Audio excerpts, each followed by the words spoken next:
Les voitures coréennes n'ont jamais été réputées pour leur peinture de haute qualité, et ce modèle ne fait pas exception. La peinture est très délicate, c'est pourquoi des rayures et des éclats apparaissent assez rapidement. Si l'on parle de la qualité du métal, ce n'est pas mal, mais malgré cela, la rouille apparaît très vite aux endroits où elle s'écaille. Souvent, après l'hiver, la peinture gonfle sur le couvercle du coffre, les bas de caisse, les coupelles de support et les portes avant et des traces de corrosion apparaissent. Par temps humide, de la condensation se forme dans les optiques avant, les concessionnaires résolvent le problème en remplaçant les caches de ventilation. Les défauts mineurs incluent un moteur de lave-glace faible, après le restylage, le problème a été éliminé, la fissuration de la lentille du feu stop arrière, le problème peut être résolu en installant un joint supplémentaire sous la lentille. Tous les groupes motopropulseurs de cette voiture ont fait leurs preuves. Être de vrais travailleurs, mais pour la plupart après 100 000 km, certaines carences doivent être éliminées. Les moteurs 1.4 et 1.6 sont équipés d'un entraînement par chaîne de distribution selon la réglementation, le remplacement de la chaîne est prescrit une fois tous les 150 000 km. Mais, comme l'a montré l'expérience d'exploitation, dans la plupart des cas, il s'étend sur un kilométrage de 100 à 120 000 km. En outre, il y a eu des cas où, en raison d'une défaillance prématurée du tendeur de chaîne, à un kilométrage de 40 à 90 000 km, la chaîne a sauté, à la suite de quoi les soupapes ont rencontré les pistons.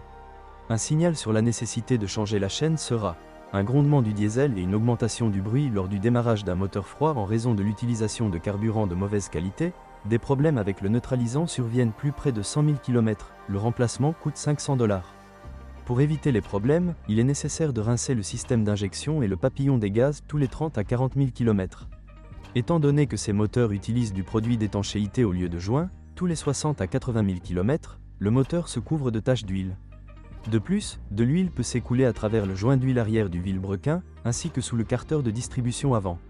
Plus près de 150 000 km, le joint de culasse casse. Au même kilométrage, sur la plupart des exemplaires, le remplacement des segments de piston et des chemises de vilebrequin est nécessaire. Souvent, les propriétaires de Kia Ceed se plaignent d'une augmentation des vibrations au ralenti et à grande vitesse.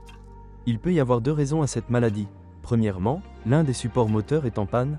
La seconde est une défaillance du logiciel de l'ECU, un reflasheur est nécessaire. Le moteur 2.0 est plus fiable, mais, contrairement au moteur plus faible, il est équipé d'une transmission par courroie de distribution dont le remplacement est nécessaire au moins une fois tous les 60 000 km. Le seul inconvénient de ce moteur est le capteur de température du moteur peu fiable. En cas de dysfonctionnement, il existe un risque de surchauffe du moteur. Dans les moteurs diesel, l'un des points les plus faibles est la turbine. Dans la plupart des cas, elle commence à siffler à un kilométrage de 70 à 120 000 km, mais le bruit qui apparaît ne signifie pas que la turbine doit être changée de toute urgence, car elle peut encore durer entre 20 et 40 000 km. L'une des principales raisons d'une panne prématurée de la turbine est une défaillance du capteur de suralimentation ou un mauvais contact dans son connecteur. Vous devrez débourser environ $700 américains pour une nouvelle turbine. Après 100 000 km, la consommation d'huile commence progressivement à augmenter. Initialement, il faut 150 à 200 grammes d'un remplacement à l'autre, mais plus près de 200 000 km, la consommation d'huile peut atteindre 300 grammes au 1000 km. Le régulateur de pression de la rampe d'injection n'est pas réputé pour sa fiabilité et, en raison de sa panne, des problèmes surviennent lors du démarrage du moteur. Les deux moteurs sont exigeants sur la qualité du carburant, et si vous faites le plein de votre voiture dans des stations-service non testées, vous ne devriez pas compter sur une longue durée de vie des injecteurs de carburant, de la pompe d'injection et de la vanne EGR.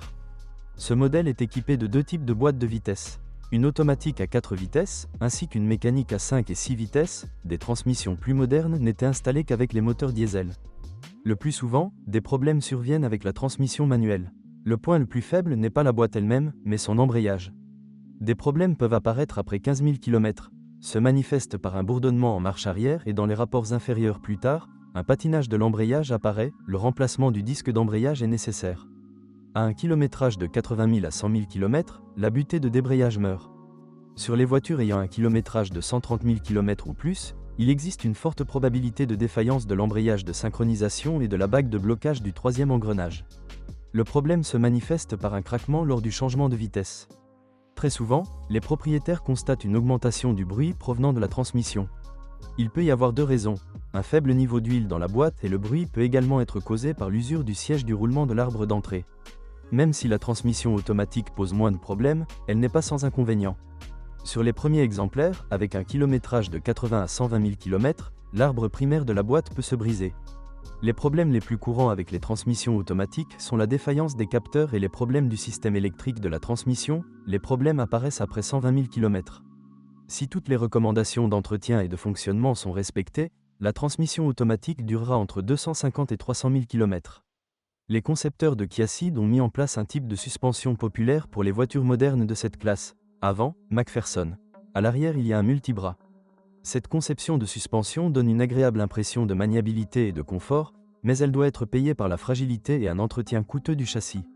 Si vous ne tenez pas compte des jambes de force et des bagues stabilisatrices, qui ne durent pas plus de 40 000 km, les arrières durent jusqu'à 80 000 km, alors l'un des points faibles de la suspension peut être appelé en toute sécurité les amortisseurs, le service moyen dont la durée de vie est de 50 à 70 000 km. Les soufflets du joint homocinétique se déchirent dans la plupart des cas à un kilométrage de 40 à 60 000 km et, si cela n'est pas pris en compte, le joint homocinétique devra être changé après 70 000 km. Les blocs silencieux de bras et les rotules peuvent durer jusqu'à 70 000 km. 80 000 km. Les roulements du moyeu avant commencent à bourdonner à un kilométrage de 70 à 100 000 km, et les bras de carrossage et les blocs silencieux flottants arrière durent à peu près le même temps. Des cognements dans la direction apparaissent après 100 000 km. La cause principale du cognement est un jeu accru de l'arbre avec le ressort ou l'engrenage élastique de la direction assistée électrique.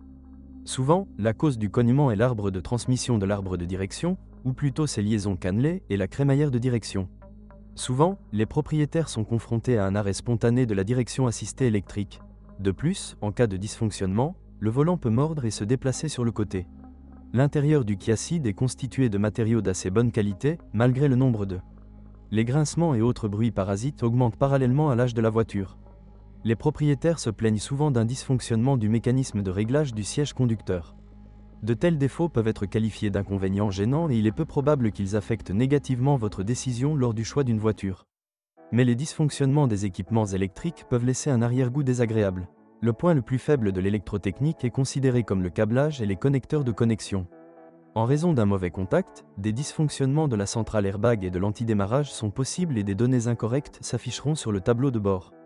Pour la même raison, des problèmes de démarrage du moteur sont possibles. Il y a aussi des plaintes concernant le fonctionnement des lève-vitres, le mécanisme se bloque, et de la radio standard, dysfonctionnement. Si vous êtes propriétaire de ce modèle de voiture, veuillez décrire les problèmes que vous avez rencontrés lors de l'utilisation de la voiture. Peut-être que votre avis aidera les lecteurs de notre site lors du choix d'une voiture.